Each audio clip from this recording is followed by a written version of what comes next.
தேமா, ஆங்கிலத்தில் டீமஸ் என்று அழைக்கப்படுகிற ஒருவரை குறித்து இன்று நாம் பார்ப்போம்.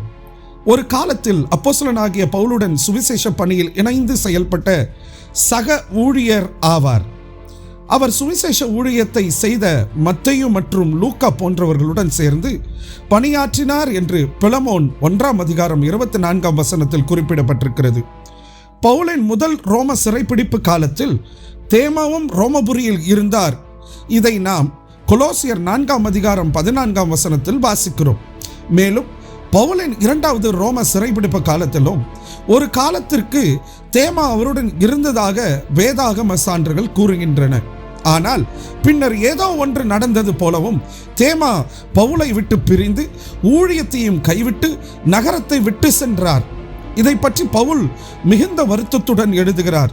2 தீமோத்தேயு 4:10 தேமா இந்த உலகத்தை நேசித்ததால் என்னை விட்டு விலகி தெசலோனிக்கே சென்றார் என்று சொல்லி குறிப்பிடப்பட்டிருக்கிறது.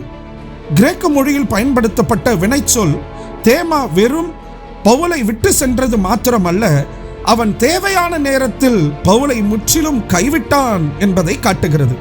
அப்போஸ்தலனாகிய பவுல் சிறையில் இருந்தார், மரண தண்டனை எதிர்நோக்கி இருந்தார். அப்படிப்பட்ட நேரத்தில் தான் தேமா விலகி சென்றான். இதனால் பவுலுக்கு மிகுந்த மனவேதனை ஏற்பட்டது. நம்பிக்கை வைத்த நண்பர் மற்றும் உடன் பணியாளர் சோதனை நேரத்தில் விலகி செல்லும் போது அது எளிதல்ல. தேமாவின் பிரிவு இடைவெளி பிரிவாக மட்டுமல்ல, ஆவிக்குரிய பிரிவாகவும் இருந்தது.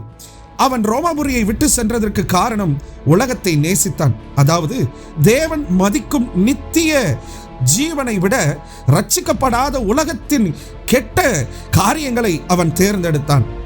தேமாவின் முடிவு காலத்தை பற்றிய விவரங்கள் நமக்கு தெரியாது. ஆனால் இந்த வாழ்க்கையில் சாத்தான் தரும் விஷயங்களை தேவன் நித்தியத்தில் தருவதை விட மேலானவை என்று அவன் நினைத்தான் என்பது தெளிவாகிறது.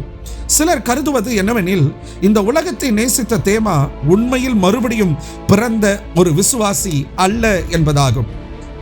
1 யோவான் 2:15 தெளிவாக இப்படி சொல்லப்பட்டிருக்கிறது: உலகத்திலும் உலகத்தில் உள்ளவைகளிலும் அன்பு கூறாதிருங்கள். ஒருவன் உலகத்தில் அன்பு கூர்ந்தால் அவனிடத்தில் பிதாவின் அன்பு இல்லை. வேதாகமத்தில் எங்கும் தேமா மீண்டும் திரும்பி வந்ததாக நாம் வாசிப்பதில்லை.